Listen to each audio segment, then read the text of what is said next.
Beauté le Wakro, on va parler du premier président de la République du Congo, l'abbé Fulbert Yulu. Et oui, le Congo a eu comme premier président un abbé, un homme d'église. L'abbé Fulbert Yulu est né en 1917 dans la localité de Madibou, au Congo. Donc il a un parcours incroyable puisqu'il va devenir prêtre et ensuite devenir président de la République. C'est un destin absolu de cinéma. Même s'il est ordonné prêtre en 1946, Fulbert Yulu s'intéresse fortement à la question politique dans son pays, le Congo, et souhaite participer à des élections territoriales.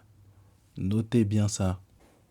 Dans son discours, il prend l'image, l'habit du résistant africain, ce qui déplaît à sa hiérarchie de l'Église catholique et ce qui lui donne encore plus une aura de représentant du peuple africain face à la colonisation.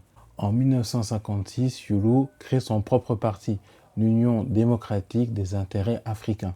L'année 1958 est décisive pour l'histoire du Congo. En effet, il y a un référendum qui a lieu à la fois en France et en Afrique, dans les anciennes colonies françaises, pour déjà doter la France de la Cinquième République et donner une autonomie plus grande aux colonies françaises d'Afrique en leur donnant des statuts plus ou moins autonomes, en créant des républiques autonomes.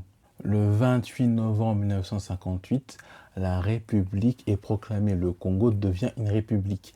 Mais les deux partis qui gèrent le pays, que ce soit le parti de Fulbert Yulu et celui de Jacques Opango, n'arrivent pas à s'entendre sur la constitution. Les désaccords sont très forts et le parti de Jacques Opango décide de quitter l'Assemblée par signe de protestation, ce qui permet à Fulbert Yulu et son parti de voter des lois et se constituer comme Assemblée législative. Cela permet à Fulbert Yulu de devenir chef du gouvernement, premier chef du gouvernement de la République congolaise. Le 8 décembre 1958, Fulbert Yulu devient le premier ministre de la République du Congo. Voilà. Et pendant un an, l'UDIA de Yulu prend de plus en plus de place dans la vie politique du pays.